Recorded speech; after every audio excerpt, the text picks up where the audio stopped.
And welcome to Q2 FY22 earnings conference call of Deepak Nitrite Limited, hosted by IIFL Securities Limited. As a reminder, all participant lines will be in the listen-only mode, and there will be an opportunity for you to ask questions after the presentation concludes.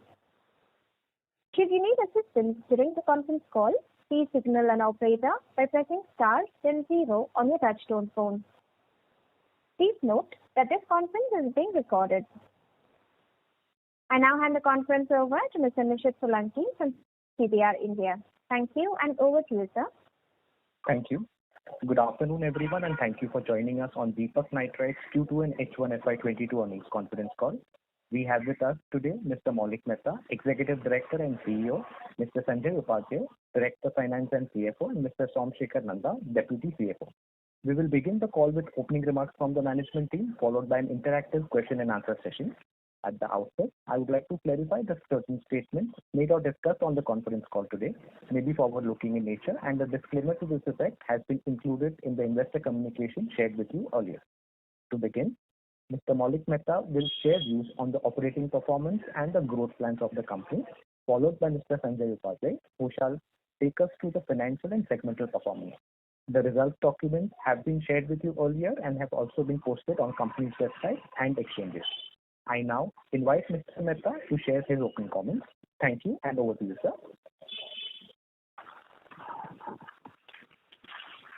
Hello, can you hear me? Yes, sir, we can hear you. Okay. Good afternoon, everybody, and a warm welcome to you on Deepak Nitrite's Q2 and H1 FY22 earnings conference call. I believe you had the opportunity to go through our results documents that were shared with you earlier. I will begin by briefly taking you through the major operational highlights for the second quarter ended 30th September and the major developments and strategic approach for the coming year. Mr. Upadhyay will then present to you a financial overview during the period under review, and following that we can have our forum for the Q&A session. First of all, I want to congratulate all investors, stakeholders, and my entire team for the undaunted support extended towards the company during an extremely turbulent macroeconomic context, when the company has exhibited an exemplary performance during Q2, defying several challenges that were posed by global events. As you know, Deepak Nitrite continues to be a forerunner in the Indian chemical industry, particularly in harnessing import substitution opportunities. The company's business strategies prioritize the development of integrated product chains over standalone products, and this has led us to establishing a diversified product portfolio with a reliable supply backbone to cater to a growing demand of major corporations in India and overseas. A resilient business model is created where our products are finding applications across more than 30 end segments, and hence it balances out some of the vagaries of the market. The second quarter actually witnessed significant volatility in market demand and supply, even as it marked a return to human normalcy.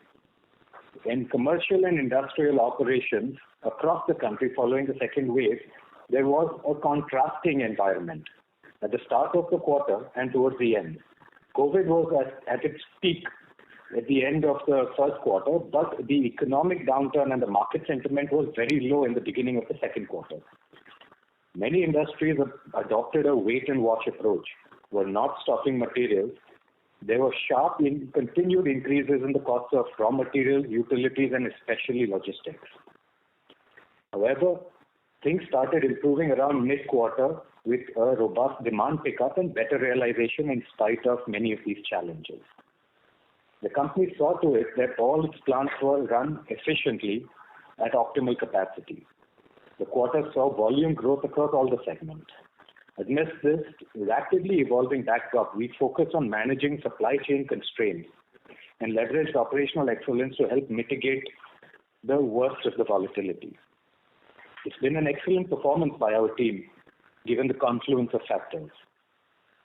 As I said, we worked hard to maintain margins and, where possible, while keeping on growing our market share across the businesses. We believe this will yield substantial advantages and sustainable advantages as we move to an elevated demand scenario. As mentioned earlier, our approach has, instead of timing the market, both from RM and FG side, we have focused on back-to-back formula-based arrangements with suppliers and customers, both where the contracts are signed with a predetermined benchmark index on an annualized basis, which allows us to procure at the best rates possible. Parallelly, with our customers also, in many cases we have formula-based pricing, whereby we are able to pass on raw material price increases after a period of time. We believe under the current situation of high volatility, this is the most optimal approach one can have. For example, in our basic intermediate segment, we have increased our market share during the quarter. We selectively implemented price increases in Q2 to partially pass on higher costs.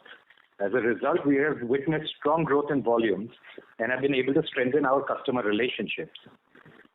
We did this strategically because we are implementing brownfield expansions and debottlenecking for key products in this segment, leading to an increase in capacity in Q3. After partially passing on costs in Q2, we will be further implementing price increases in Q3. So basic intermediates as a segment have done well and enjoys an excellent outlook, as it is set to witness improved price and volume momentum from the third quarter.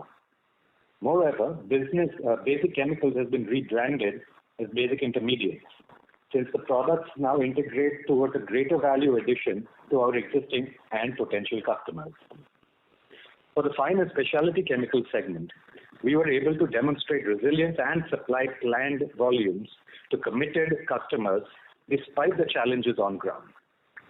Also, an important point to note is that last year had a high base due to a sharp spillover of volumes from the April-May months into the August-September months. Even as the input cost inflation has been absorbed this quarter, we are very well placed to transmit this increase in input costs through higher realizations as we're entering the second half of this fiscal, which is seasonally strong for businesses like agrochemicals. The outlook for this business is positive. We've entered into multi-year agreements with leading customers for existing products. Further, we're augmenting capacity for some key agrochemical intermediates, which will come on stream in April 2022. I'm happy to say that even before completion of this project, we have tied up the entire volume. The growth outlook for fine and specialties is further enhanced by greenfield capex programs that are due for commissioning in 12 to 15 months, starting Q3 next year. We anticipate further elevation in this trajectory of performance from these programs.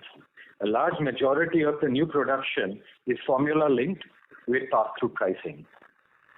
Coming to performance products SBU, here the customer industries has witnessed a more protracted impact from the pandemic last year and also this year. However, in Q2, the market has started improving and we witnessed positive volume growth. Given the supply situation in China, customers are procuring larger volumes of both optical brighteners and the key raw material than usual now. Since major end user segments have returned to pre-COVID levels, the performance products business is expected to witness a sharp turnaround, with prices already firming up into the third quarter. The phenolics business continues delivering strong performance quarter on quarter. We witnessed volume growth in Q2. The whole approach here is to run the plant at an optimal capacity and at the highest operational efficiency. In this segment also, we have increased volume, thereby enhancing our market share. The first quarter had witnessed an abnormal impact on acetone pricing due to the cyclone in the US. However, in the second quarter, pricing has normalized. Commissioning of the cogen power plant and the additional isopropyl alcohol capacity during this third quarter shall also firm up the performance. With growth reported by every business unit and key product cluster, the business is in very good shape, as we have been having superior control over all aspects of the company, including operations, marketing, procurement, technical services, project, and finance.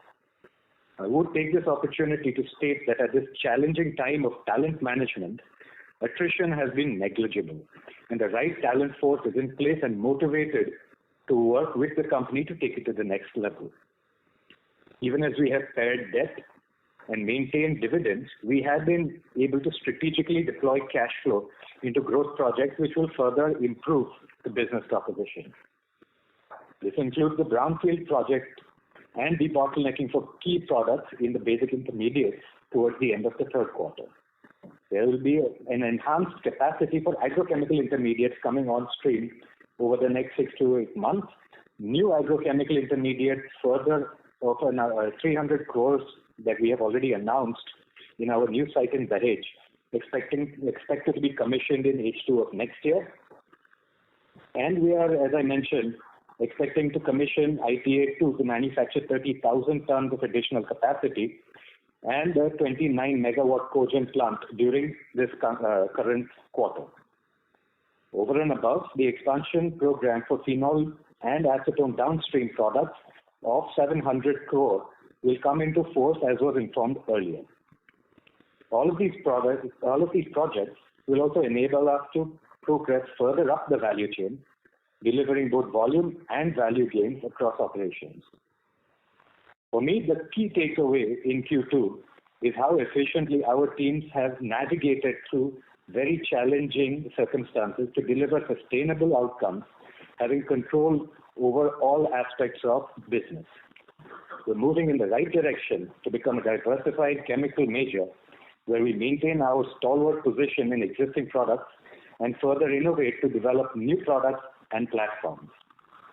More importantly, we seek to forge deeper long-term partnerships with strategic customers to deliver scale in volumes.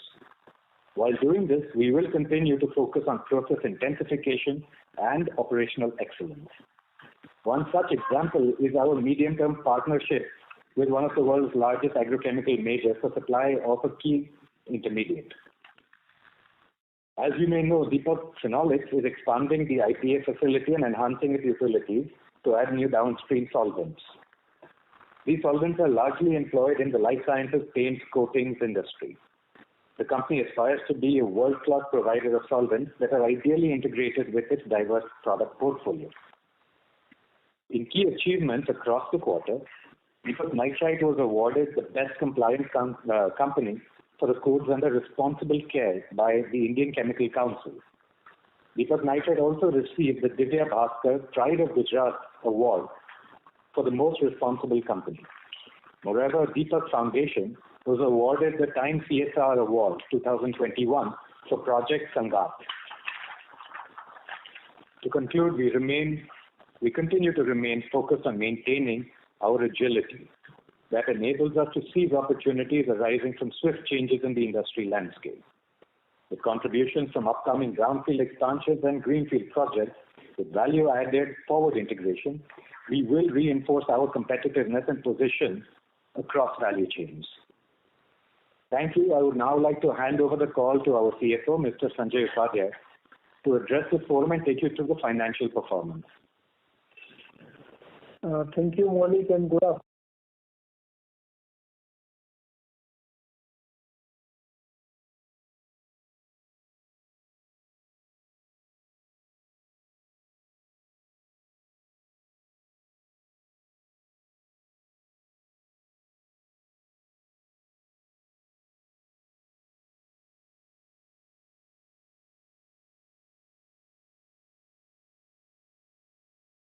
Ladies and gentlemen, we lost the line for the management. We would request you to please stay connected while we check the line.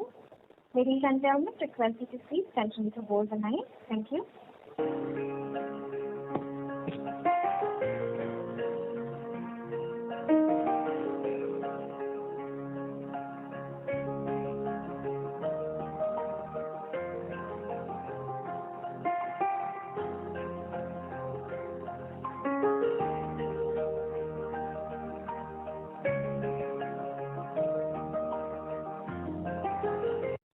Ladies and gentlemen, thank you for patiently waiting. We have the management back in the conference. Over to you, sir. Yes. So during the quarter under review, we have delivered a steady performance Amidst challenging operating scenarios, the quarter gradually experienced a rebound in normalcy in economic and industrial activities across the country, demonstrating that the country had emerged from the impacts of the pandemic severe second wave, particularly in the months of April and May. On the back of improving pricing scenario and elevated volume outlook, the business is very strongly positioned both for the immediate term as well as over the medium term. In that positive backdrop, let me share the key performance perspective of H1 FY22. On a consolidated basis, revenues are up by 93% at 3,224 crores. Despite challenges as a severe second wave in H1 FY22, the performance of FY22 is not comparable owing to the impact of the nationwide lockdown as well as more severe pandemic-related impact in the prior period of EBITDA stood at 855 crores in H1 FY22, higher by 83%. Margin maintained momentum at 27% in H1 FY22 in spite of significant rise in input costs. PBT and PAT expanded by 107% to 747 crore and 557 crores in H1 FY22. All in all, company has been extremely responsive in order to capitalize on the enhanced operating environment benefit. In addition, incremental gains in the business BI, SBU and the Phenolic division have fueled the company's performance. Though the macro environment has returned to normal during the later part of H1 FY22, challenges resulted from soaring input prices. Supply restrictions, global trade bottlenecks due to container shortage, and higher cost of utilities and domestic logistics also were observed. The company undertook several initiatives to ensure sufficient input availability in order to operate the manufacturing units at the high level of utilization, enabling it to achieve significant revenue growth and establish new profit benchmark in H1. Demand remains robust across all SBU and product categories. As production volumes have increased, the company is currently operating at high utilization levels. In Q2 FY22, on a consolidated basis, revenues came in at 1,690 crores, up by 70% year-on-year basis. Continued improvements across key strategic business sectors supported the resilient performance. Particularly in business BI segment, BI, PP and Phenolic segment significantly improved their performance during the quarter, owing to increased operational leverage as a result of more favorable operating environment. Despite the challenges in input availability and logistical issue, the finance specialty sector generated constant volumes in accordance with the business strategy. In Q2 FY22, EBITDA stood at 395 crores, higher by 41% on year-on-year basis, translating into EBITDA margin of 23%. PBT grew by 49% on year-on-year basis to 342 crores in Q2 FY22. This was attributed largely to outstanding performance in Phenolic business. During the quarter, PAT came at 254 crores, higher by 49% as a result of improved operational and financial efficiency and duly supported by higher revenues. Overall, we ended the quarter on a strong note amidst very volatile macroeconomic situation. While the performance was on anticipated lines, the second half of this fiscal is likely to be even stronger seasonally as well. This trend is expected to continue in the foreseeable future. The other aspect that I wish to cover is the improved capital structure of the business. We have used cash flows to pay down debt, de-risk the business, increase the operational efficiency. As a result, despite the sharp rise in the working capital due to increased input prices, the operations remain highly capital efficient in improved ROCE. The ROCE for the past 12 months has improved significantly to 52% on a consolidated basis. This was 32% at the same time last year. With that, I will now request the moderator to open the forum for question and answer session. Thank you very much. We will now begin the question and answer session. Anyone who wishes to ask a question may press star and 1 on the touchtone telephone. If you wish to remove yourself from the question queue, you may press star and 2. Participants are requested to use handsets while asking a question. Anyone who would like to ask a question, please press star followed by 1. Ladies and gentlemen, we will wait for a moment while the question queue assembles.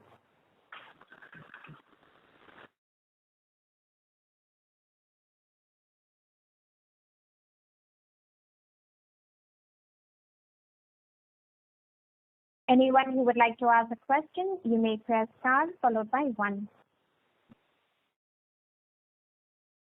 The first question is from the line of Neeraj Jimudia from Anvil Research. Please go ahead. Good afternoon, sir. Yeah, good afternoon. Yeah, sir, question to Mr. Maulik Mehta. Sir, I had one question on the business segments like basic chemicals and the finance specialty business. So, like as per our current run rate in the half-yearly performance, we are at almost 1,800 crores of top line, combining both the business together. So how is the integration in each of these business segments? Let's say if we are producing or selling the products, how much we are backwardly integrated for the intermediates which are required for these finished products, as well as the forward integration in terms of the integration within this business segments, or else if you can help us explain that in terms of the number of products what we are currently producing and selling in these two business segments, how much we are internally producing those basic intermediates and how much we are dependent on the outside world, since the availability and pricing has been a issue in the latest situation currently, sir. So this is the first question. Okay, this is a very large question. Yeah. I'll try to give you a flavor. Yeah. Now, in Deepak Nitrite, there is a good significant amount of integration that is there between all of the BUs. There was a time just about a decade ago when there were no BUs. It was a functional organization. The BUs have been created to do a better job of taking and creating the best value in the different application segments.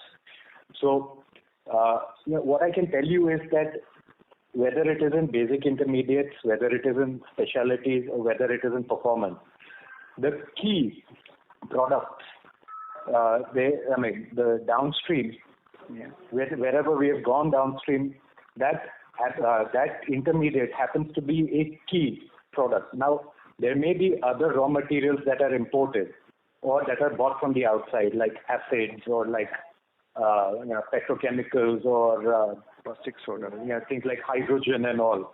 But at the end of the day, those are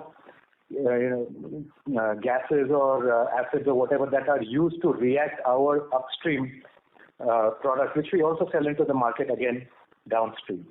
So you will find, for example, products like sodium nitrite, whether it is nitrotoluenes, etc., featuring as important feedstock in finance specialty also in performance products.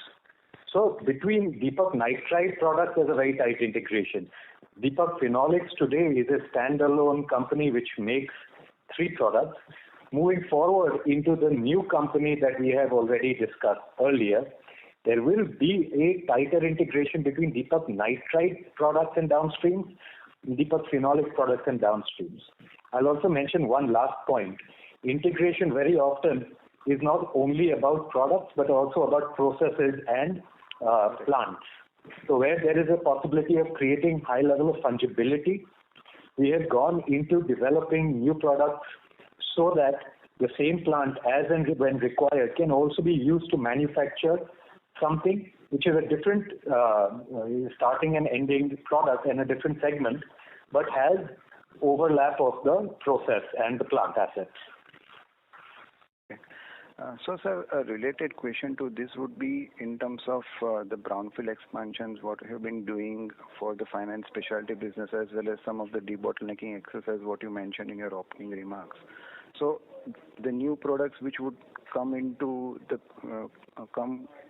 business through this exercise, how we are placed? So, would these products be filling up the gap in terms of the backward integration for our existing product portfolio, or those products would be for the backward integration for the products what we are currently manufacturing? No. Brownfield expansion, the way we mean it, is that we're going to be making more of the same. This is what we will be doing between Q3 and Q1 of next year. Okay. The greenfield products are products where we are going to start manufacturing that, and that's not something that we have made before. That will come from H2 next year. Okay. So that is about the 350 crores capex what you mentioned. That would be for the new products what we'll be launching for this division, and that would be basically accompanying our backward as well as the forward integration for the products we manufacture. Yes, they have a tight integration, but let me also point out that they are not part of Deepak's existing stable of products. Okay. And sir, one last point would be with this new products what we'll be manufacturing, to what level our integration would be further go up, if you can just share your views on that.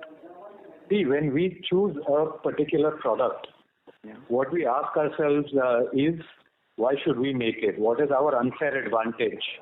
What is our right to win? Meaning, somebody or the other is already making this in the world. Correct. Right? And they may have fully depreciated plants. So what is the right that Deepak has to win with brand new capital? And India, we all know, capital cost is quite high compared to most other places in the world.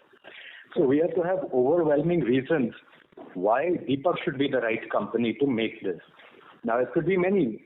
It could be because of significant process expertise that we have, that we believe we would be the best to make it. It could be because there is a very, very high CAGR of demand. It could be because the customer that would look at it, the customer where we have some sort of a very significant tie-up, where they say, hey, look, if Deepak makes it, I am happy to give a premium to Deepak over other suppliers, and I will give you the largest share. Okay. Finally, it is, as you mentioned earlier, because there is a significant raw material set, which is a finished product that we are currently making and selling in the market.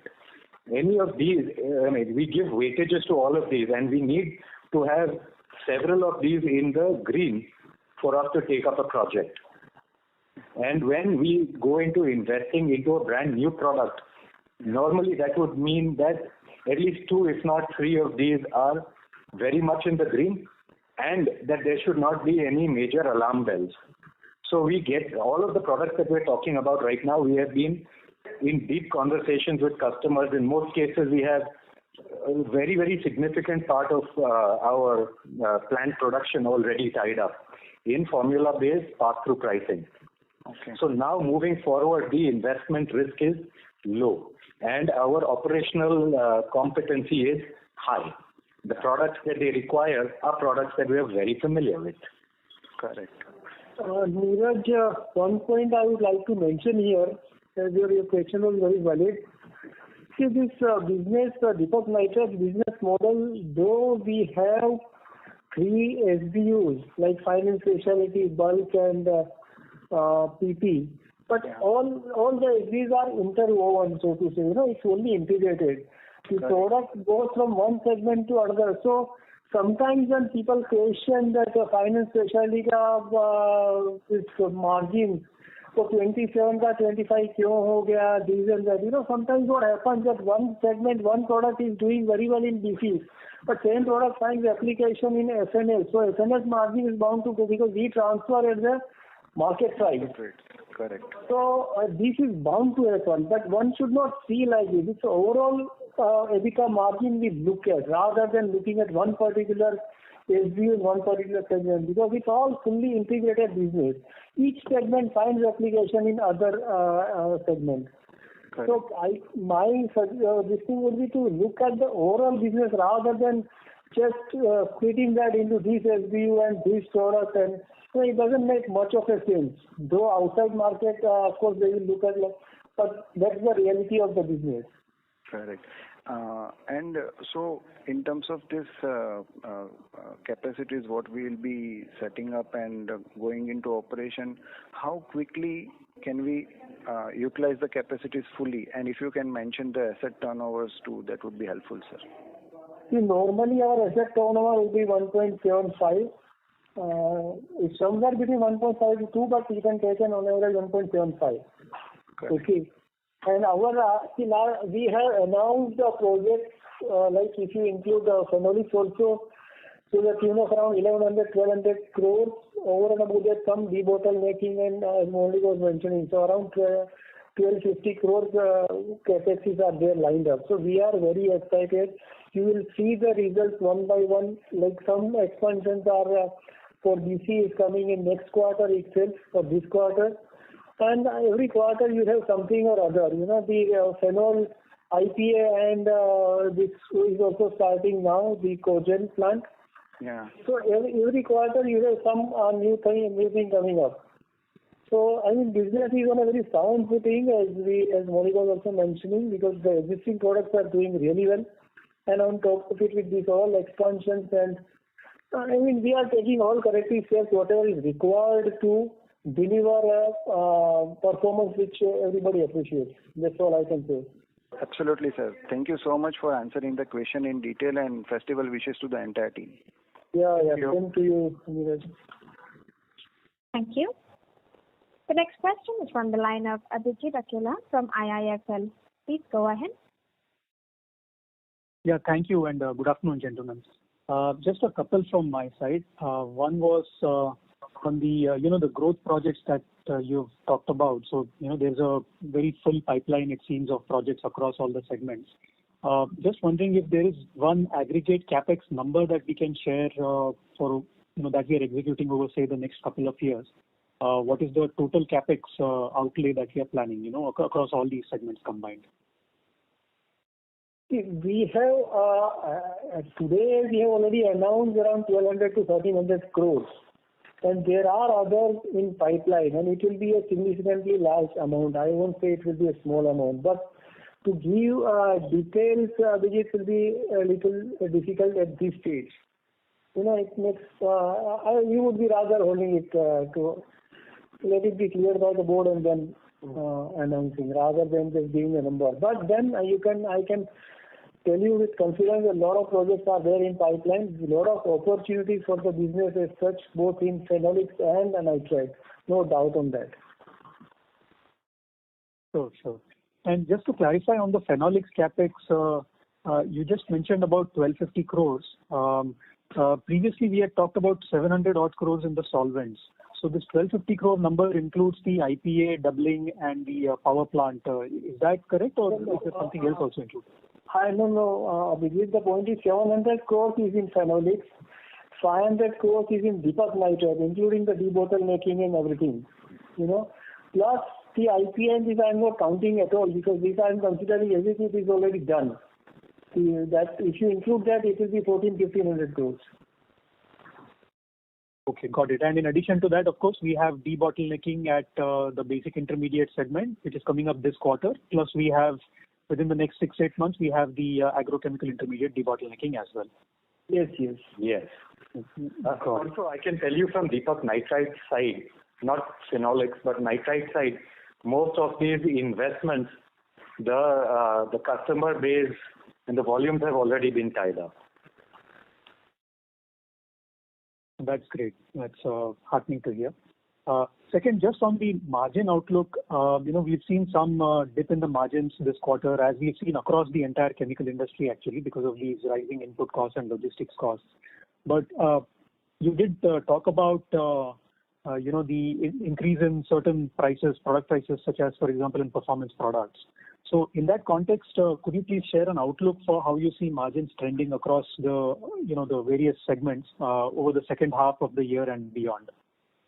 Abhijit, I would like to, again, I would say here that margin is an outcome of what you do.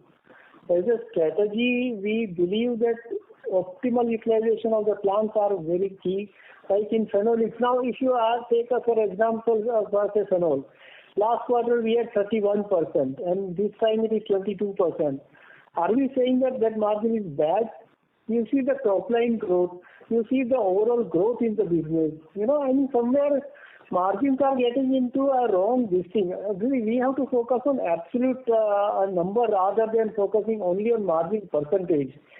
Because if I grow the business, percentage can vary. Percentage cannot we cannot target a particular percentage of EBITDA margin and then do the business. That way we cannot work in chemical industries, right? But however, to answer your question, again I will stick to my own guidance which I had given earlier also, and I stick to that. In BC, it will be somewhere between 27 to 32%. In FNS, it will be somewhere between 36 to 42%. And PP is going up. PP can further go up. Today, what I said around 50 to 20%, but the way things are moving, it will be higher in the third and fourth quarter. So can be in the range of say 25 or something. Okay, and these are all EBITDA margins, right, Sanjay? Sorry? These are all EBITDA margins. EBITDA margin, yeah. Right. And Phenolics, would you expect to sustain around these levels or improve a bit? Yeah, I expect this to sustain around this level. Got it. Thank you. One last thing, and I'll come back in the queue. You mentioned the new agrochemical contract you signed with one of the leading global customers. And then the investor communication also talks about various long-term formula-linked arrangements that you're kind of working on. So could you share some more insights into this deal and any further such negotiations you might be having in the pipeline? Thank you so much. So I can share here what we are doing is something that we have discussed before, in similar con calls. We are, we're working on what we're calling our Depend on Deepak initiative, where we, start getting into very deep conversations with strategic customers, where they are also expecting a certain level of growth. They have already been depending on Deepak in many of these cases, but it has not transitioned itself into a multi-year collaboration and partnership. So what we do is we have these conversations and we start penning, an arrangement together where they are also expecting a certain level of growth. And there what we do is then we tie up the volume for that growth. We preemptively put in the investment where there are always, XYZ clauses and all that. And then essentially their focus goes only on to product development, market development, because they are essentially de-risked with regards to volumes. And it is important for us as key partners to convince them about why they should be able to depend on Deepak. Right? Now, at the end of the day, you will find raw material prices increasing or decreasing. You will find utility costs increasing or decreasing. And that is a general reality. It is our job to convince the customer that with all of these, they would still be better off depending on Deepak. And that is a conversation we have been having more and more successfully in more and more products. And, the product that you talked about where we've tied up with, medium term meaning 3 to 5 years, it's just one example. But it is by no means the only one. And we're doing this increasingly in more and more products as we ourselves develop our sense of confidence in doing this. Earlier, Deepak itself stayed away from this because we said, look, we have a 10-year, 15-year relationship with these customers. They have been depending on us. They have been giving us a lion's share of their requirements. Why bother to get into them? But as we have gone ahead in the last couple of years, we have realized that also their focus then can shift towards business development, market development, rather than worrying about annual discussions with Deepak. And that has successfully transpired itself into a more solidified relationship, which was always there. And we hope to be able to continue this trend wherever we find that there is good value for the customer and for the company. Got it. Thank you so much, Maulik Bhai. Thank you, Sanjay Bhai. All the best. Thank you. Thank you. Ladies and gentlemen, in order to ensure that the management will be able to address questions from all participants, we would request you to limit your questions to 2 at a time. The next question from the line of Rohit Nagraj from Emkay Global. Please go ahead. Yeah, thanks for the opportunity. So the first question is, you mentioned about the increased market share, and I think we've been talking about it since past 1 year. So what have been the steps that we have taken to gain those market share across our product segment? And an allied question to that is, this is predominantly because some of the smaller players in India have gone out of the system, or is it because of the import substitution products that we have been providing? Thank you. I actually didn't understand the question. So let me tell you about this market share. For example, say sodium nitrite. We just said that there's a brownfield expansion, and our market share is in the range of say 70 to 80%. We are actually moving towards 75 to 80% now. This is where somewhere the customer has got that belief in the Deepak Nitrite products, and we are able to deliver also on this. And when we say market share, it's not only we talk of domestic, we consider export market also. Of course, we will be very small in sodium nitrate as so far as export is concerned. But still, we have our presence in US and Europe on this. And Southeast Asia. And Southeast Asia. Whereas in phenolics, if you see, the capacity is going up and up.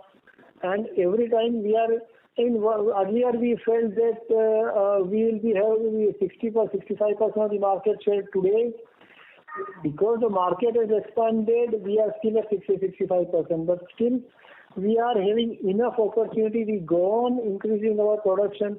Because see, the production, people ask about the capacity, but actually it is not capacity. That's the right word or keyword used. There is a capability of producing rather than capacity of producing, So somewhere people will ask, how can you grow further? But then you can see every time we are growing further on all the... So more and more we produce, more and more market we are capturing. Our market share has remained intact in most of the products and is growing in fact in most of the products. And we do not let go market share, let me tell you honestly, because and that is the key here. If just focusing on EBITDA but not focusing on market share doesn't help the chemical business. You will have to retain your market, grow, and then only focus on the EBITDA and this. So any of the products, you name any product and we will be at least above 50-60% in whichever segment we are operating. And in some products it will be around 70-75% also. Right, sir. Thank you so much. So the second question is on the medium-term contract for one of the largest players that you have mentioned. So any understanding, maybe after 5 years, we are looking at a certain percentage of our revenues coming in from such long-term contracts. Any strategy that we are planning or devised for the same? Thank you. No, we don't work with a predetermined target in terms of percentage or anything like that. I know that's a workable business model for many companies. For us, what we do is we say, okay, is there a value that both sides can gain from having this kind of formalized relationship? Otherwise, in general, in every single one of our products, our customers know and appreciate how well they can depend on Deepak. So if they are already depending on Deepak, there has to be a good value at both sides to get into this kind of a discussion. Now, it just so happens that right now we are getting into many of these conversations. Many of them will transpire into a formal arrangement. Some of them will stay at an informal arrangement. And in some cases, we will ourselves decide that, look, the right way forward is to ensure that there is an anchor customer or two, but beyond that, we should focus on spot opportunities because we are well entrenched in that segment. We have a good dealer and distributor network. We have our team spread out very well, and we believe that the company will further benefit from having an open position. So with all of these vagaries, saying that there is X or Y strategy, the strategy could be product specific, the strategy in many cases could be customer specific. So we don't foresee any sort of strict number that we need to achieve. We have not taken this as our own targets. Got it, sir. So just one clarification on the capex front. So 1,250-1,300 crores is excluding the Deepak Cleantech capex, or is it including? No, it's a part of that. It includes it. Right, sir. Thank you so much and best of luck, sir. I mean, as far as you are concerned, it is the company that you have invested in. Deepak. Now we're very Right, sir. Right. Thank you so much and best of luck, sir. Okay. Thank you. Thank you. The next question is from the line of Kumar Somia from Ambit Capital. Please go ahead. Hi, good afternoon, sir. So my question is regarding this medium-term contract. If you could throw some light on the tenure of this contract and how much revenue are we planning to extract from this contract? And post this, how do we plan to utilize it? And if you can highlight more, if you can give clarity on, is it exclusive supply agreement or are we supplying to other customers as the same product? No. So what I can tell you is I can't give you any numbers. And I certainly can't give you any numbers because what if my customer is listening to this call? But in all seriousness, what we have in our discussions is that these are growing molecules that the customer uses our products for. So they themselves cannot give us a fixed volume number. But what they tell us is that we have an obligation to supply a minimum percentage of their requirement. We have to give them a priority. Tomorrow, if push comes to shove and their requirement increases, we have to agree to be giving them volume instead of giving it out in the spot market. All of these are give and take at the end of the day. What I can tell you is that for this particular product, we give them a specific kind of SKU which is tailor-made for their consumption. And therefore, while we may sell the mother product to other companies and other customers, this particular kind of SKU in this bespoke manner, we focus on giving to this customer. That also allows us to create some sort of an entry barrier with regards to competition. I hope that answers your question. Yes, sir, that does. And sir, again, repeating on the earlier question, the 1300 crore includes 700 crore of phenol capex, right? Yes, yes. Okay, thank you. That's it.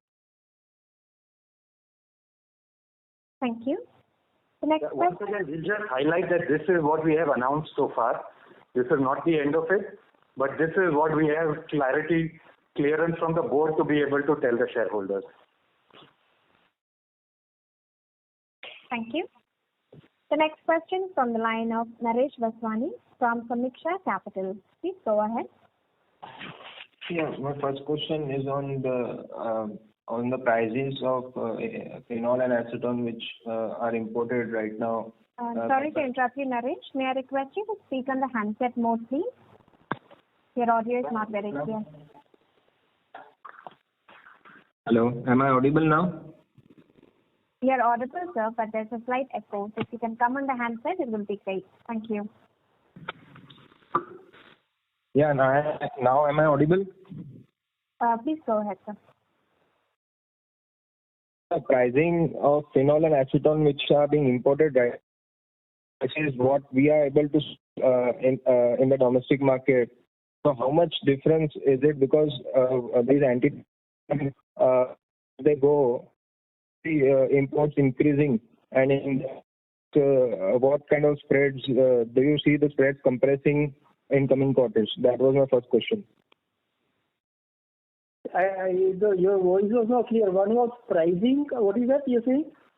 Prices of phenol and acetone, yes. So you want to know the prices? No, I wanted to know with the ADD going off, will there be more imports because the duty structure which was there is no longer now? No. I just answered to Abhijit that we are confident that we'll retain the margin which is 22%.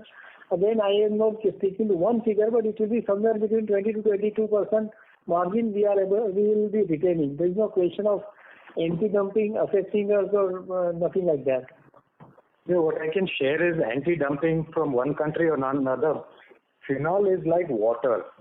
Water will come from everywhere. It's not like you can block one place and then the cup will not fill up with water. It's all about what is the price, what is the movement, what is the available supply, and let me assure you, there is ample supply of phenol in the world, and there's also ample consumption of phenol in the world. Before Deepak came in, India was almost entirely supplied by imports, right? And today there are n number of countries. So the countries which have this anti-dumping revoked do not actually factor in any substantial way whatsoever, whether it is with volumes or with prices in the Indian ecosystem. So we ourselves are not very worried. We don't think you should be very worried. Imports will continue. But generally speaking, not really from the countries where it got revoked. it is a rather free market, and everything depends at the end of the day on prices and on demand supply. Right. And on the capex front, out of the total, how much is for the brownfield? So around 150 to 200 crores will be for brownfield. Okay. Thank you. Thank you, sir. Thank you. Thank you. The next question is from the line of Kishan Gupta from CD Research. Please go ahead. Yeah, hi, good afternoon. Hello. Proceed, Mr. Gupta. Yes, hello. Go ahead. Yeah, so what factors do you think have enabled you people to run this phenol capacity at some 120% or more? I mean, factors, it's all our efficiency.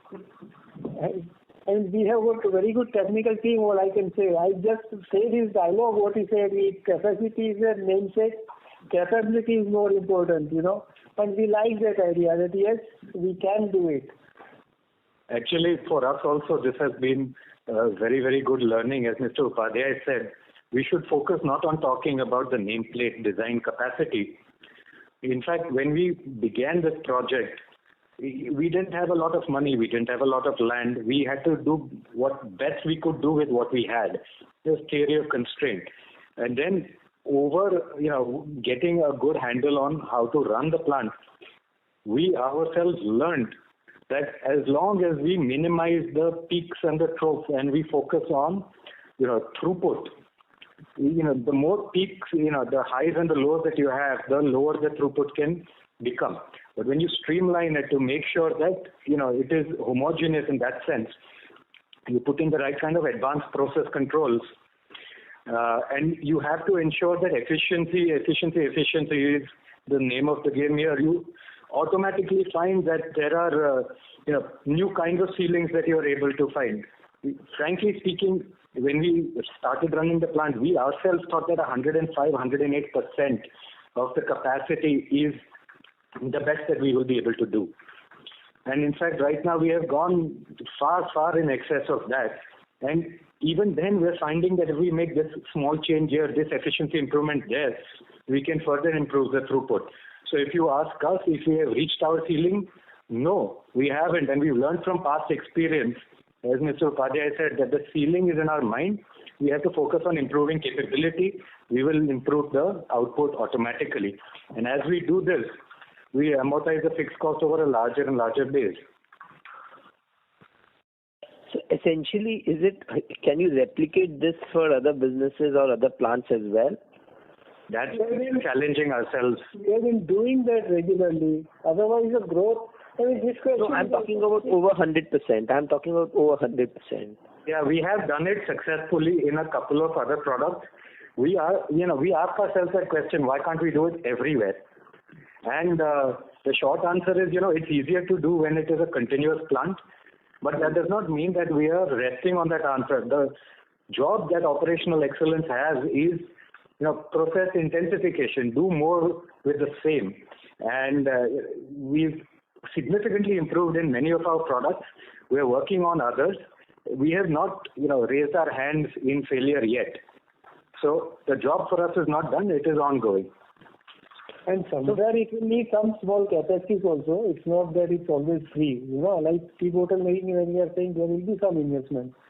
But the idea is to run the plant optimally. See, the benefit of this is that you already have utilities, you already have a plant running. You have to just add one reactor, whatever is required from a technical point of view.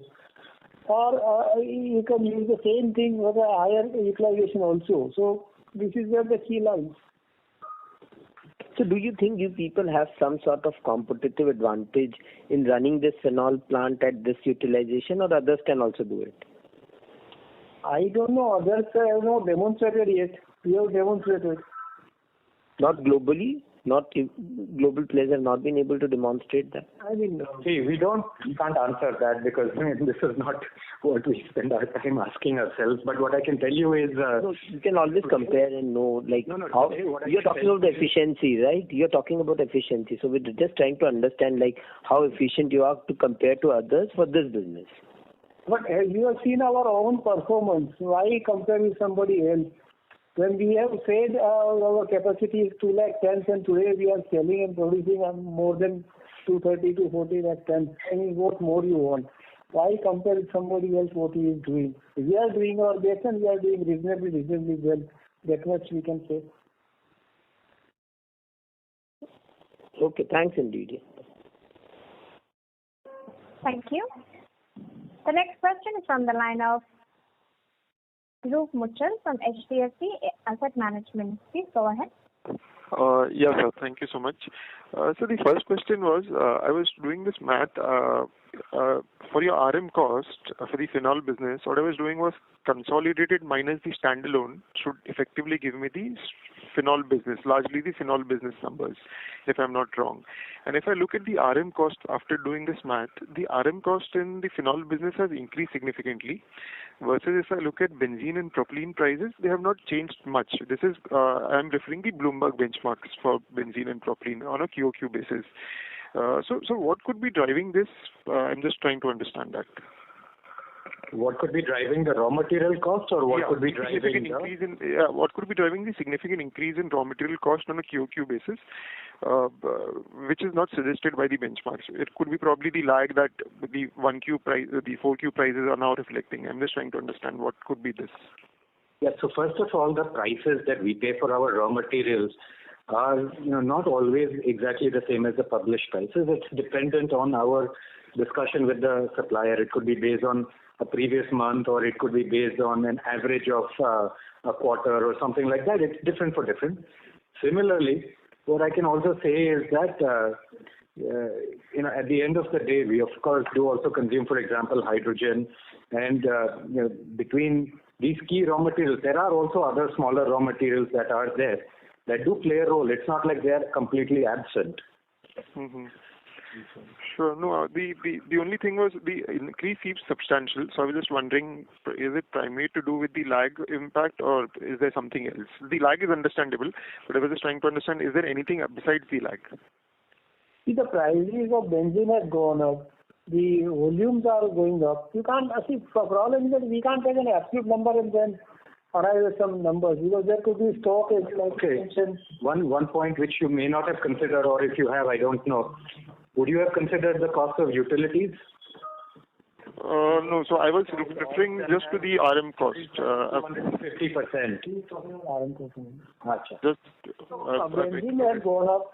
The volumes are higher. So I mean, it's a combination of all. There could be stock also somewhere consumption. The question of benzene is high in phenol. Okay. For simplicity, I assume that you were operating at 115%, which you have already reached. So 115 to 120% utilization in 1Q and 2Q. If it's a stretch, probably we can take it later. I will try to take it later offline. No worries. Yeah. And just one other question was, two small questions. First is on the basic chemical. You mentioned that we are expanding capacities and which will be commissioned in 3Q. So what, in terms of, you can give some percentage in terms of volume, how much volume can increase after this capacity expansion? It will help us in our growth forecast. For that one product, it would increase it. Now again, there's a question of capacity versus capability. But if I was to say capacity, the increase would be about 15% or so. Sure. And so the last question was the 1,200 to 1,300 crore capex that we plan. First is over what duration do we plan to spend this capex? This is also why I'm asking this is in context of the 1H capex. The 1H capex number seems a bit low, which is about 82 crores on a consolidated basis. So I just wanted to understand this 1,200 is to be spent over what period? So next 1.5 years. Okay. So the larger part will come in the next year from a cash flow basis. It starts from today. It's not that the larger part, but yes, the larger cash flow would come in the first half of next year, maybe second half. Got it. Sure. Great, sir. Thank you so much. Thanks. Okay, thank you. Thank you. The next question is from the line of Ranjit Tirumala from B&K Securities. Please go ahead. Yeah, hi. Thanks. Thanks for this opportunity. I have a couple of questions. Again, a bit apologies if the question is kind of a repetitive. I have this confusion on the capex front. I'm looking at the board-approved capex, which you are saying around 1100 odd crores.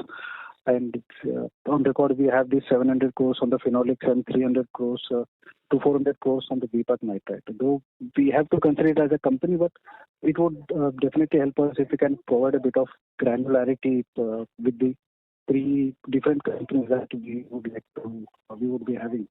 Deepak Phenolics and Deepak.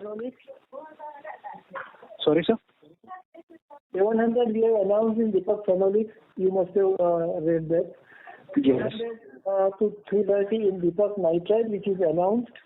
Plus, there are debottlenecking capex, which we do not make much publicity about because these are all regular.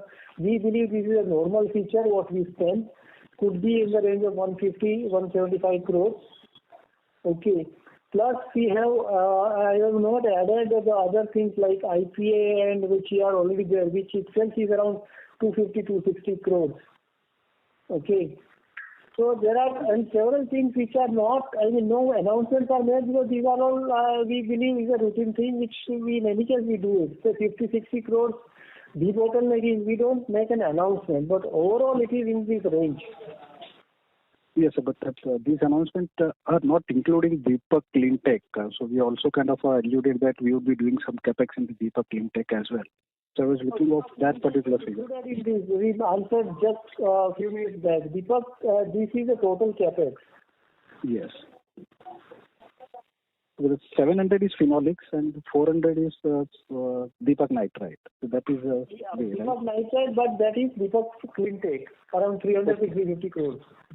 Okay. This is helpful and this clarifies. And second question was in the release you have mentioned that both the quantities of OB and DASDA are like higher than the usual quantities. So here, just wanted to get a sense, are we likely to see the similar exuberance that we have witnessed a couple of years back, or this is going to be a bit below that? A qualitative commentary would help. It's not the right, honestly speaking, it is not good for us to answer that also, because this is, when you start seeing something and it is sudden and it is significant, you don't know whether it is something that will continue. At the end of the day, for us, we are not here in the spot market. Our goal is to remain sustainable, and our goal is to be strategic suppliers. Of course, we will take advantage of any opportunity that comes. There's no doubt about it. But if you ask somebody in the beginning of a volatile change what they expect the average over the next many months to be, whatever answer it will be wrong from the perspective of endogicity. So please, I would not look forward to answering this question. Yes, sir, certainly. Perfectly fine. That's more on the price commentary. I was more looking from the demand exuberance. The volume demand has been growing certainly, which we mentioned about 3 quarters ago, from a very, very low base. Today, by and large, all of the downstream industries are up and running largely, to whatever it was at pre-COVID levels in terms of volumes. Now, like any other industry, they are dependent on a whole variety of raw materials. The demand is very strong, especially in segments like paper, which were very depressed for the longest time. The demand is very strong. It's their job to make sure that they get all of the key raw materials that they need in order to supply to that growing demand. How well they do it will play a large role in the kind of demand that they have for our products. There's no point in being able to get 3 out of 5 raw materials because you still cannot make the finished product. Today, we're seeing strong demand. We're seeing rising prices, and we're seeing a high level of customer confidence. Tomorrow, we don't know. Yes, sir. And finally, a bit on the supply side also, is the industry would be able to meet that demand? Do we have enough supplies? Like I mentioned, that the segments are now operating at pre-COVID levels, and there is today, if you read in the in the news in the US, in Europe, in Southeast Asia, everywhere they are essentially crying about running out of paper, printed paper. They're not able to make these kind of pamphlets and brochures and things like that. So there's a very high demand. Now, that does not necessarily translate automatically into high demand for Deepak's products. We're intermediates. Like there would be other suppliers of other intermediates. If they can make sure that they're able to get all of those, which right now they're able to, we need to see how the situation transpires. Today, it looks positive. Tomorrow, wait and see. Thank you, sir. Thanks for these insights. Thank you. Thank you. The next question is from the line of Faisal Hawa from HG Hawa and Company. Please go ahead. Faisal Hawa, your line is unmuted. Please go ahead with your question. May we request you to unmute yourself from your mobile and ask your question? As there's no response from this participant, we'll move to the next question, which is from the line of Rajiv Sehgal, an individual investor. Please go ahead. Good afternoon. At the outset, I would like to congratulate the management for an outstanding set of numbers in difficult market conditions. I have two questions. Number one, how dependent are Deepak Nitrite and Deepak Phenolics on import of raw materials from China? My second question relates to launch of derivative products of phenol and acetone. Here, I'd like to know what is the timeline for the launch of these new products? And secondly, what is the estimated annual revenue in year one when these products are launched? Thank you. Okay, first of all, with regards to the import dependency on China, see, we do import from China, but we don't solely import from China for any of our raw materials. So if you ask us with regards to criticality, I would say that it is not high. And I would say that we look at China like any other source, but we have others, including domestic sources. From that front, we are de-risked. Of course, at the end of the day, these can create sticker shocks on prices and all, but we believe that we're in a good place in our key dependence, and we have been able to pass on our cost increases in Q3 so far.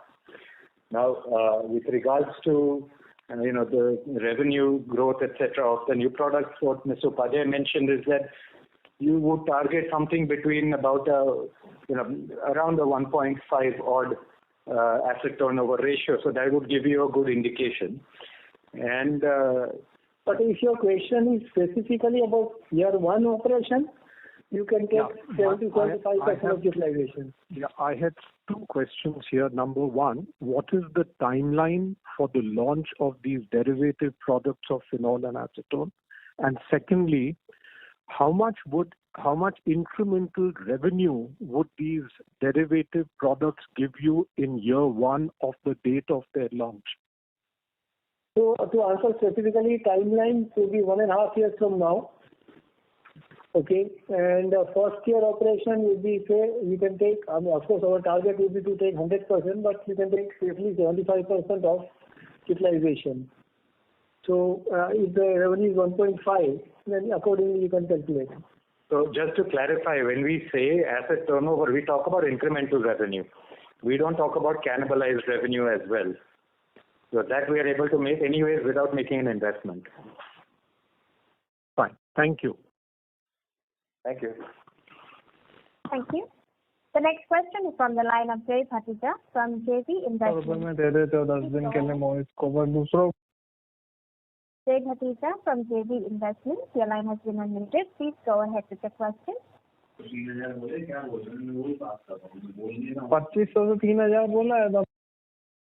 There seems to be no response on this line, so we'll move to the next question. The next question is from the line of Satjeet Singh, an individual investor. Please go ahead. Hi. My question has been answered. Thank you so much. Thank you.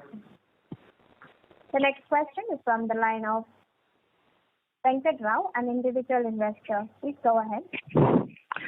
Hi, sir. Thank you so much for giving me this opportunity. I'm a first-time investor and I'm a data scientist by profession. My question is to Mr. Maulik. Sir, can you tell us how important is artificial intelligence going to be in Deepak's future, and how is it adding value to Deepak if there are any projects that use AI? Okay, artificial intelligence and machine learning. Frankly, if I'm honest, it is as important as you want it to be. You can make it the most critical aspect. You can make it something that you can just ignore. Look, we have been implementing machine learning and AI across many of our plants. We have got a lot of value from it. What we focus on doing is making sure that at every stage, especially when you're implementing advanced process control, you're capturing data. Whether you're able to make use of the data immediately or you're able to use this bank of data that you have developed over many months, even 6-8 months from now, in order to project a trend, at the end of the day, data is useless unless it converts itself into knowledge and insight. We've started that journey. We're quite happy with the results. We hope to be able to take more such initiatives across more such plants, and not just in plants, but also with regards to the supply chain. It is a calculated step, and our goal is to see that we do it right. We don't do it because it's the flavor of the season. We certainly don't do it because a lot of these big three consulting firms are pushing it.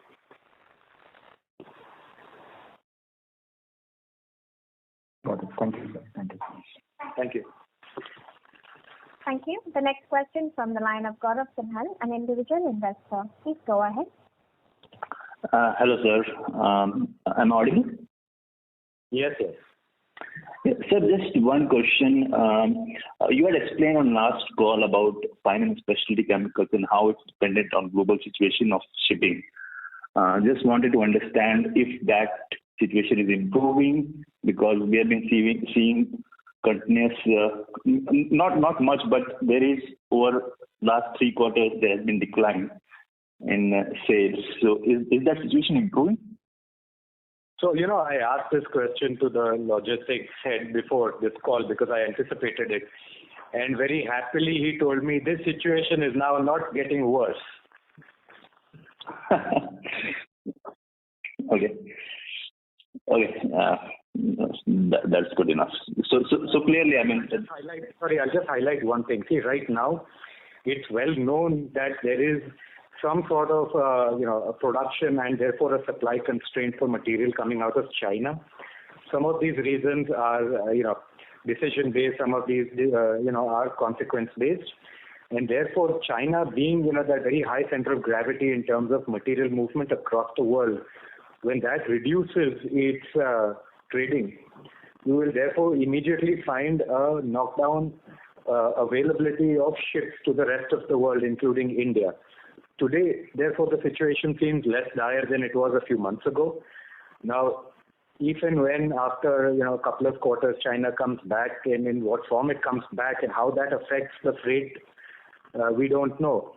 This is a question that not just Deepak, not just the chemical industry, not just India is grappling with. But today it certainly seems to have given us a brief respite. It has nowhere at all come back to what it was pre-COVID.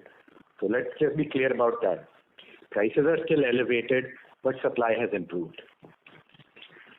Okay, so with some lag, it would be possible to pass on the cost and actually resume some kind of growth in the business.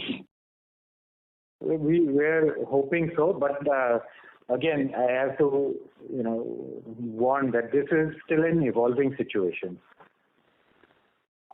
Understood, sir. Thank you. Thanks for the opportunity. Thank you. The next question is from the line of Manish Jain from Moneylife Advisory Services. Please go ahead. Thank you for the opportunity. So my first question is, how do you foresee revenue composition 3-4 years from now? What will be the major contributor to revenue in the future? What will be the major contributor? Can you repeat? Yeah, sorry.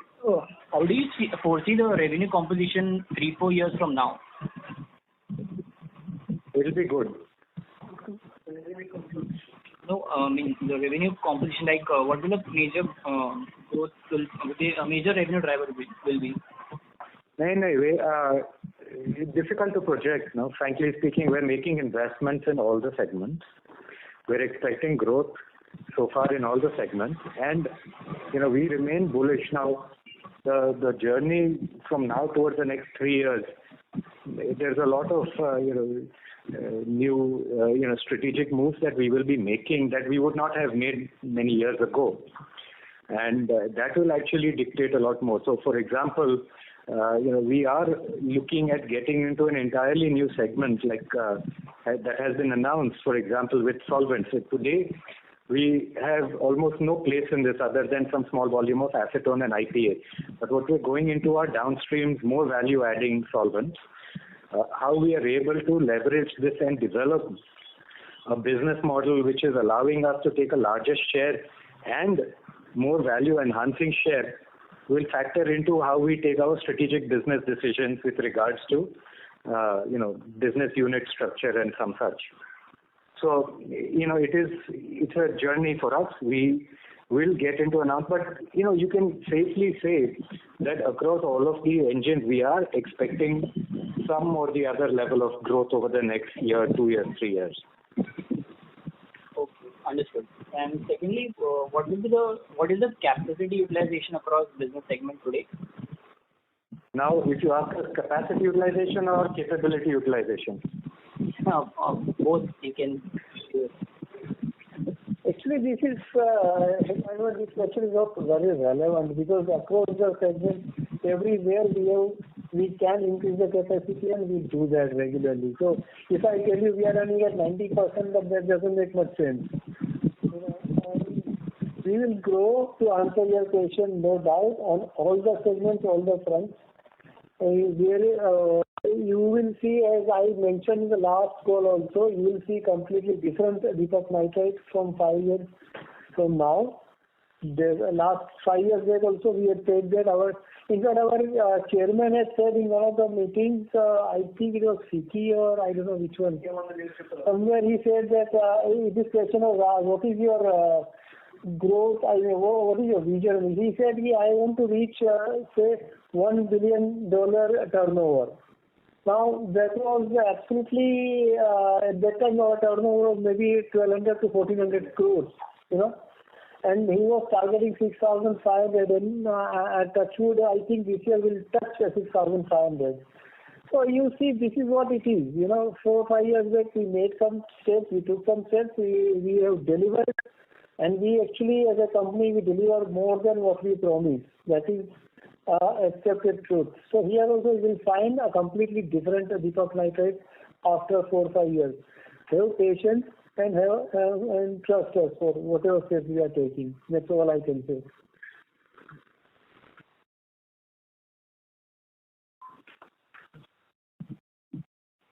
Thank you. The next question from the line of Sukant Fish, an individual investor. Please go ahead. Hello, sir. Thank you for giving me this.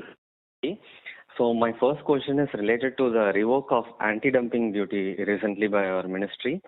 And second question is related to the dual control regime from China. How are we seeing this opportunity? And the third question, last question is, so regarding the new chemistry which we are foraying into agriculture, so is it related to fluorine chemistry? And yeah, that's it. Okay. For the first question, which is about the anti-dumping duty, I do not expect that it will impact us much. If the prices are going to go up, they'll go up. If they're going to go down, they'll go down, but it will not be because of these revocations. And with regards to your second question, sorry, what was it about fluorine? The dual control regime in China. Okay, fine. Yeah.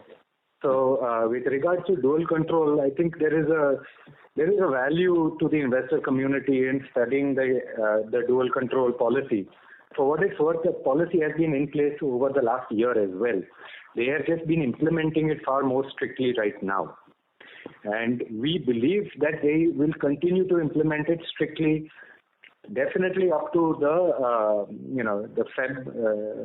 Beijing Olympics, but we strongly also feel that they will continue to implement it to a large extent all of next year. Now, the impact of this, that is very tightly linked to what people understand from it and how different industries react to it. Because the goal of the dual control policy is for it to be dynamic, for it to reward the provinces that are doing well, and for it to punish provinces which are not doing well, while at the same time ensuring that overall as a country it is working towards its net zero emissions by such and such a date. And all of this has already been outlined. Now, for the chemical industry, in particular, this will lead to short-term disruptions in many cases, lead to opportunities, in some cases lead to supply-side shocks. And in many cases for Deepak, it is also actually leading to interesting opportunities to export more to China. Any which ways, what happens is that the policy, along with the current shortage that they are facing in utilities, along with their internal targets for the Beijing Olympics, are creating a significant shock. This will, over a period of time, evolve into something which is more sustainable. We don't see that right now the kind of situation that is there is sustainable. Nonetheless, we are taking the opportunity to see where all we can gain by creating those kinds of relationships with the customers, where we are able to leverage and demonstrate our dependability. And in other cases, we are seeing where we can, as I mentioned, look at export opportunities, even if it is to China. Third question was about fluorine, as we've announced. Yes, fluorination will be one of the process platforms that we are investing in the new site at Dahej. This will be part of the newly announced subsidiary, and therefore there are different kinds of products that can be fluorinated, but fluorination as a new process competency to add to Deepak's stable, that is the intention. Okay, sir. So in that case, the fluorination will be, we are targeting agriculture industry or the electric vehicle industry, and how are we differentiating from the leading companies like Navin Fluorine? See, fluorination is a step, okay? It is one unit process. Now, by itself, a process is not what is going to differentiate you. Today, we are, for example, we're in nitration, we're in hydrogenation, we are in diazotization, so many other things. There are so many other companies that are in it, right? There are companies, and very, very well-regarded companies that are in these, where nobody actually asks us how we will differentiate ourselves. Yes, with regards to fluorination, key aspects of it are things like availability of raw materials, safety and operational excellence in those fronts. That's what we have to work on. But fluorination is one step. We are linking it with other steps which we have a very deep level of familiarity with. Nitration, reduction, fluorination, all of these things are steps that we have been doing for decades now, and we know what we are doing. So we would not see ourselves comparing or competing with Navin, but what we are doing is we're expanding our product basket with new products that will now utilize a process which was not yet part of our stable. We have, in any case, even today, a lot of fluorinated products that we sell, but until recently we have been buying the key raw materials.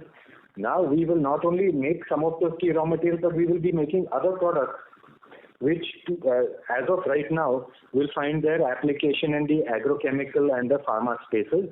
But as we go ahead, we are working with key customers, strategic customers, to develop products using the same facilities which will go into other segments. But a lot of agrochemical formulations, a lot of pharmaceutical formulations happen to require products which require fluorination. Okay, sir. So to conclude that, so fluorination, we are targeting agriculture industry and not electric vehicle industry, right? We are interacting with opportunities in that space. If you ask us what we will do first, what is going to be the first product out of the plant, the first product out of the plant will be targeting the agro and the pharma space. But these are plants, at the end of the day, which are very fungible. So you can use them to make other products as well. We optimize it in the best way that we know how. Okay, sir. Thanks for the opportunity and happy festive season. Thank you, sir. Thank you. Thank you. We'll take one last question from the line of Ravi Mehta from Deep Financial. Please go ahead. Yeah, hi. Thanks for the opportunity. Just a couple of questions. One was the medium-term contracts that you sign, are these newer molecules jointly developed by our company with the customers, or you get the molecule and you develop the process, or how does it work? No. So what we have announced are molecules which we have in any case as a mother product, but we have customized them in some way and form specifically to optimize their use by the target customer. Okay. So it's not jointly developed to answer. Absolutely. Oh yeah, it is not jointly developed. Sure. One more question was on the basic chemical vertical being rebranded as BI. So does it involve some value addition to the basic material and making an intermediate? Is that a way to look at it at this rebranding, or it's more of signing strategic contracts and having focus, and that's why? So. It's a strategic reorientation for Deepak, to be honest, because it means that internally we have to realign ourselves towards taking a very balanced view, not just an opportunistic and short-term view, where we are, talking to strategic customers to see how we can ensure that there is a long-term collaboration. In other cases, what we are making sure that we do is we focus, of course, on spot opportunities as and where they come. But finally, we are also recognizing that the products that we make, which we had, there was a time a few years ago where this segment was actually called bulk and commodity chemicals. Yeah. From that, it translated into basic chemicals. And now I believe it is the right next step for it to be considered a basic intermediate, not a chemical just by its, not the basic chemical, because we are also finding that the products we make are becoming, more and more critical for our key end segments. And therefore, they are expecting Deepak to be playing a more and more active role in ensuring that their supply pipeline remains dependable. So the kind of conversations that we are having, the way that we are realigning ourselves internally is now to have a view and acknowledging that the importance of our products has increased in our customers' minds. And are we going one or two step in the process to arrive at this level, like from basic chemicals, maybe one or two step forward to get into an intermediate? See, we are widening the basket over a period of time also, and this will therefore also, otherwise what ends up happening is we constantly internally are in this flux about whether a downstream of a BI product should be in BI or it should be in specialty. So what we've taken a call internally is that any product which at the end of the day is a push product, meaning that it is requiring an extremely strong tie-up with the end segment, with a particular customer in the end segment, who is not only an anchor customer but is also going to dictate whether we succeed or fail. Those kinds of products will become specialty products, whereas products where the focus must always remain on, process excellence, product excellence, but there are multiple different end segments, multiple applications, and multiple kinds of customers. Those will be considered products which are well suited to BI. And therefore, now moving forward, when we decide whether products are to be categorized in specialty or BI, it will no longer be on the basis of what is the kind of margin that one should expect. It should be on the basis of what are the most important levers that we should be focusing on. Sure, that's helpful. So yes, we will go downstream. Sometimes those downstreams will feature into an enriched specialties BU addition, and sometimes it will remain within BI. Sometimes something that we may make in specialties may deserve its own BU tomorrow. But this is all evolving, and its basis not just something as simple as a margin. Sure. And just lastly, one clarification. The expanded IPA capacity and the cogen plant, is it commissioned in the H1 or it's going to be commissioned now? It's in process right now. Commissioning is a period. This quarter, third quarter. Okay, so it will be ready probably in this quarter? Yes. Okay. Sure, thanks. All the best. Thank you. Happy Diwali. Thank you, ladies and gentlemen. That was the last question for today. I now hand the conference over to the management for closing comments. Thank you everyone for joining this call. In case any further clarifications are required, you can get in touch with Mr. Somsekhar Nanda, our Deputy CFO. Wish all of you a very happy Diwali. Happy Diwali. Happy New Year. Thanks once again. Thank you. On behalf of IIFL Securities Limited, that concludes this conference. Thank you for joining us, and you may now disconnect your line.